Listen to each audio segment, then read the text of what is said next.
They called her Sigrid of the North Shore. In the sagas, she was remembered not for her songs, nor her weaving, nor her kindness, but for the night she was made to play the rope trial. The village gathered under the dim torchlight, the sea wind cutting through the hall like a blade. The smell of salt and damp fear clung to the walls, that same smell that would linger long after the trial ended, when only silence and rope burns remained. Sigrid's crime was simple. She had refused to name the man who'd hidden her brother after he was accused of stealing from the chieftain's shipyard.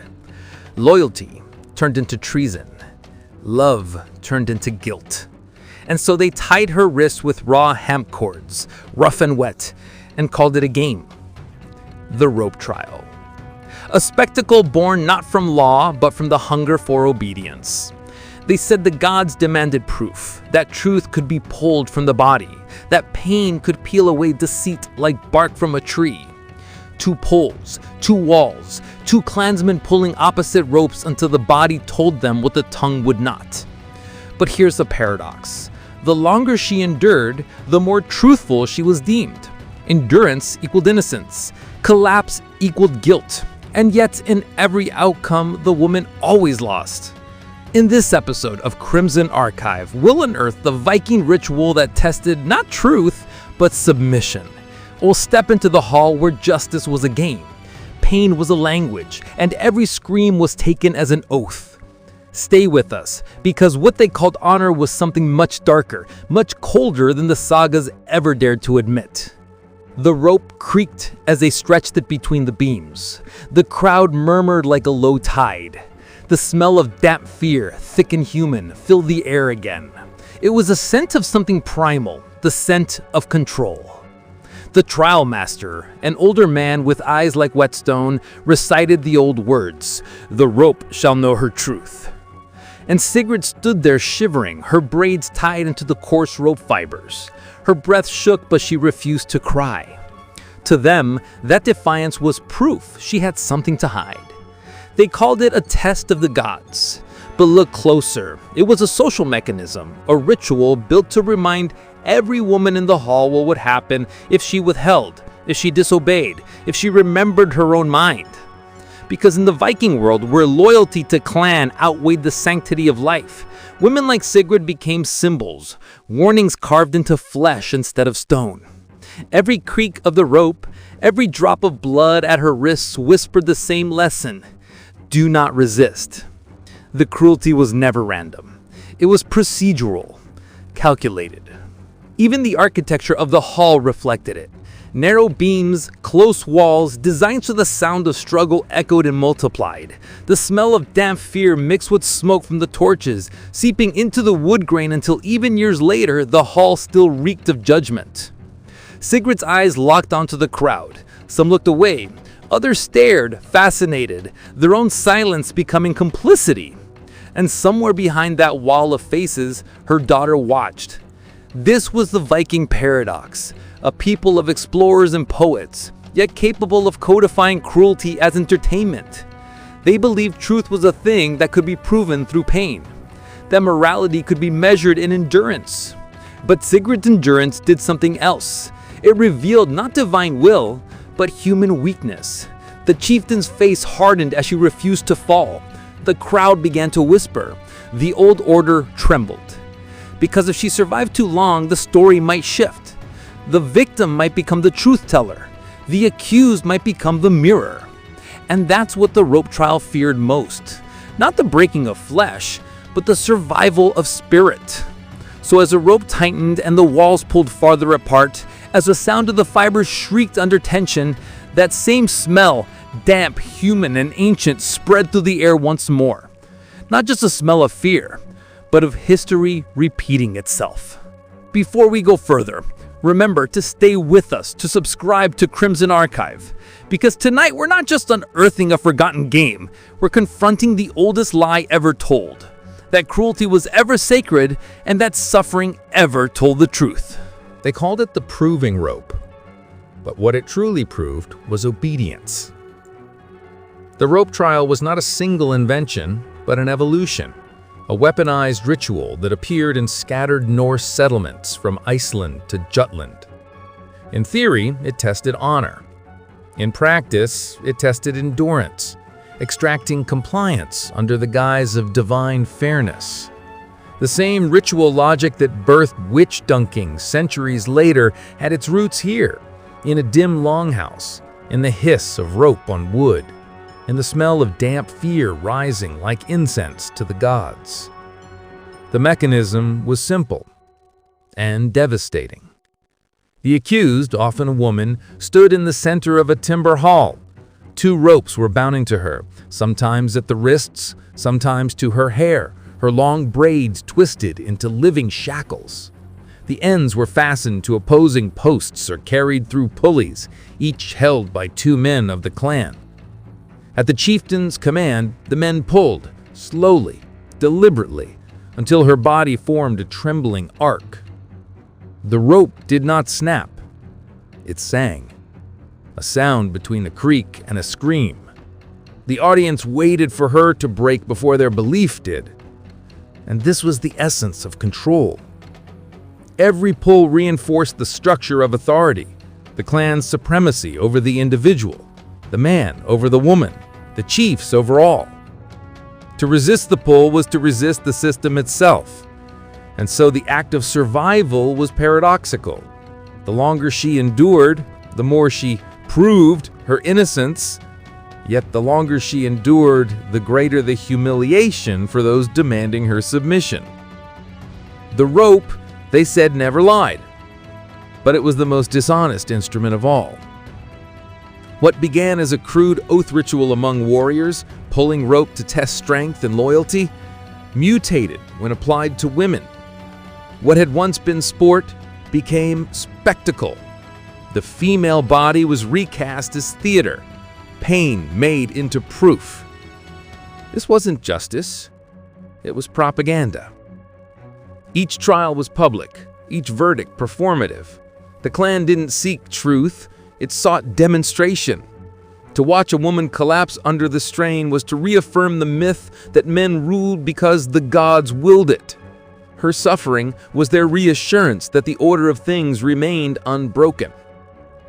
And in that hall, lit by smoking torches, thick with damp air, the smell of fear became ritual perfume. It seeped into the ropes, the timbers, the clothes of those who watched. Even the next morning, as they scrubbed the bloodstains from the floor, it lingered. That smell was not just physical, it was psychological. A residue of guilt they'd never name. Some records, fragmentary, carved into runestones, or hidden in later Christian chronicles, suggest that certain women refused to cry out, that they stared directly at their tormentors, unblinking, until one of the men flinched. These were small revolts, moments of defiance drowned by centuries of silence. But the system needed those silences. The rope trial's endurance model mirrored the Viking social machine itself, relentless, cold, glorifying strength while disguising fear as faith. The leaders framed the ritual as divine arbitration, as if Odin himself leaned over the beams, listening for the sound of truth. But in truth, it was politics in sacred costume. The chieftain's authority rested not on the god's will, but on the trembling wrists of women like Sigrid. And what was more effective than fear you could see? Fear that left marks on the skin and on the mind. Those who watched the trial learned faster than those who suffered it. They learned to stay quiet. They learned to conform. They learned that truth in their world belonged not to the gods, but to whoever held the rope. Even now, historians uncover fragments of rope in burial mounds, fibers darkened with age. They label them ritual tools, but they rarely say what kind of ritual. They rarely say whose breath they carried last. Because to acknowledge that truth would mean admitting the darker revelation that the rope trial was never about the gods at all. It was about control, human, deliberate, systemic. And that smell, That same damp, bitter smell of fear still lingers in the archives, in the words that survived.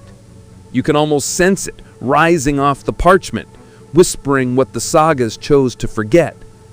That cruelty, once sanctified, never truly dies. That it only waits for the next haul, the next witness, the next rope. When the rope snapped, it didn't sound like release. It sounded like thunder, muffled, final. The kind that rolls over a grave before the soil settles. Sigrid fell to her knees. The hall went still. And in that pause, that terrible pause, you could hear nothing but her breathing, ragged, defiant. The smell of damp fear wrapped the air again, thicker than smoke, as though the hall itself was sweating guilt. The chieftain stepped forward, expression unreadable. His men looked to him for a verdict. She had endured far longer than any before her. Too long. Her silence had become accusation, her body an unspoken rebellion. And that's when the whispers began. Quiet, dangerous. She did not yield. She is blessed by the gods. She did not lie. For a fleeting moment, the ritual cracked. The trial that was meant to prove her guilt began to prove something else. That pain could expose not sin, but power. The chieftain couldn't allow it. He turned to the crowd, raised his voice above the murmurs. The rope breaks only when truth breaks with it, he roared. And with that, the crowd's fear shifted again, twisting into obedience. The ritual had nearly unraveled, but his words stitched it back together. That's the genius of systemic cruelty. It doesn't need to win, it only needs to survive. The rope trial continued for generations. Sometimes it was used to test fidelity, a husband accusing his wife of loving another. Sometimes it was for betrayal, a servant accused of withholding secrets. Always public, always bound in ritual language to make savagery sound secret. And yet, the cracks spread.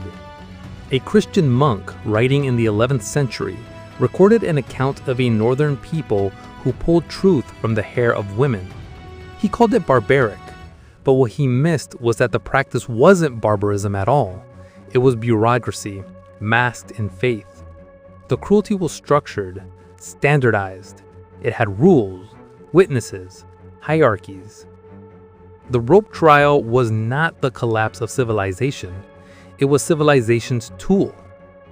Over time, something strange happened. The victims' names, women like Sigrid, began to vanish from records, replaced by euphemisms: the tested, the enduring, the unbroken. These weren't mere titles. They were erasures, historical concealments designed to make the suffering faceless, digestible. But archaeology remembers what the chronicles refuse. In 2017, at a dig site near Ribe, Denmark, researchers uncovered a pit lined with fractured wooden beams, 2 parallel posts with rope grooves worn deep into their surfaces. The fibers found there were analyzed. Human blood residue, female DNA, traces of hair oil mixed with iron and sea salt. The remnants of endurance fossilized. And there, in that silent evidence, history confessed. What the sagas had called truth games were acts of purification, meant to cleanse not the accused, but the collective conscience of those watching. Every pull of the rope let the crowd discharge their hidden fears. Every collapse reaffirmed their illusion of purity. It wasn't the woman being tested, it was the society watching her. But sometimes, something unexpected happened. A rope snapped too early. A woman stood too long. A husband cried out for mercy. And in those rare moments, when pain refused to perform its expected role, the whole system trembled. Because the rope trial depended on predictability, the script of guilt. When that script broke, so did the illusion of control. It's said that after Sigrid's trial, the hall stood empty for a year. No new rituals were held there. Livestock refused to enter the threshold. The beans, they said, smelt forever of blood and brine.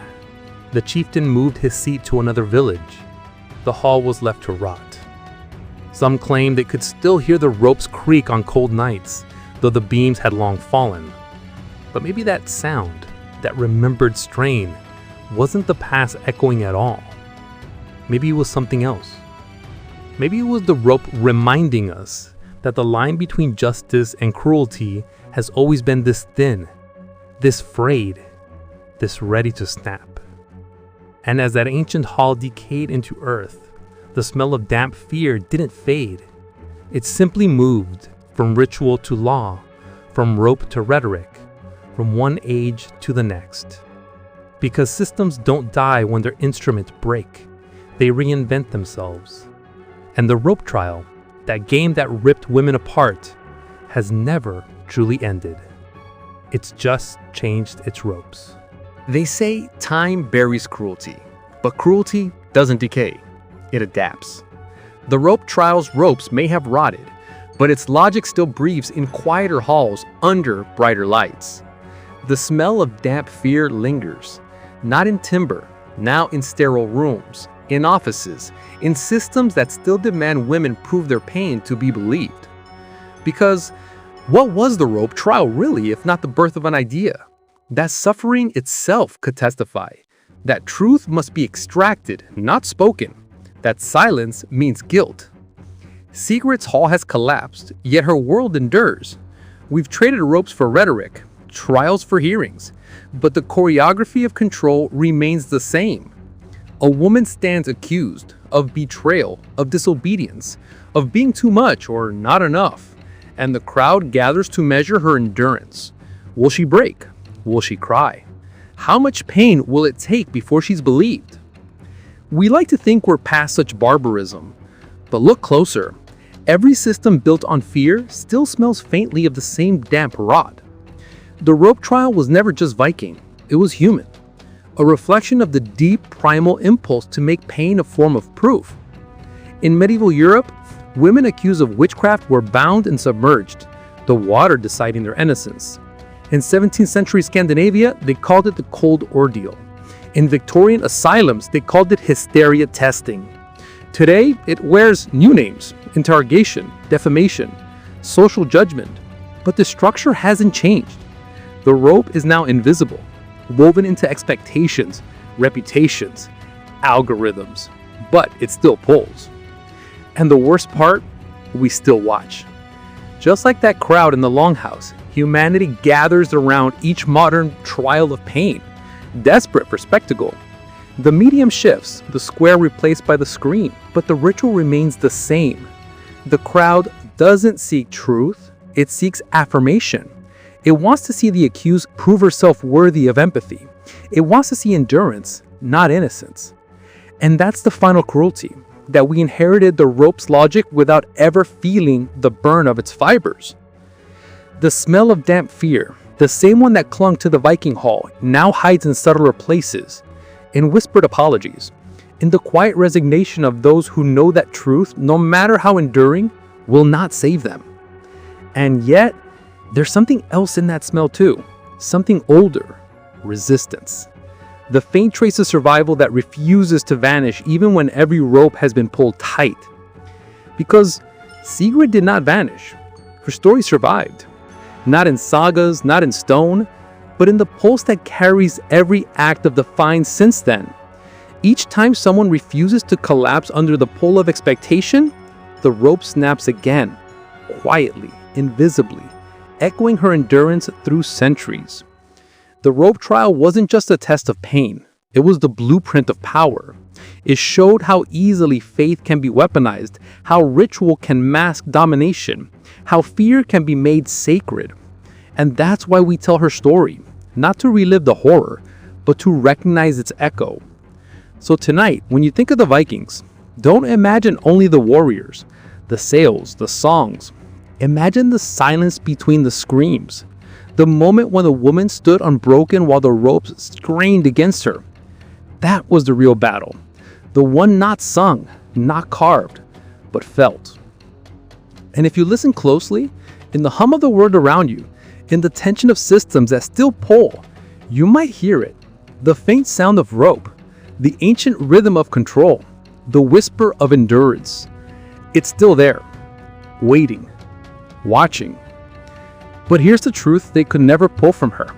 Endurance does not prove guilt. It exposes cruelty. That is the legacy of the rope trial. Not divine justice, not strength, but revelation. Secret Story ends where ours begins, at the place where history stops excusing itself. And if you followed her through the darkness of this archive, through the hall and the silence and the strain, remember this: every cruelty has a pattern, and every pattern can be broken. So don't just witness history, break it. This has been Crimson Archive. If you felt the pull of the story, subscribe, stay with us, and keep listening. Because next time, we'll unearth another chapter of the past that still breathes beneath our skin, another ritual that thought itself sacred, and another truth that refused to bow. Until then, listen closely. The rope still whispers.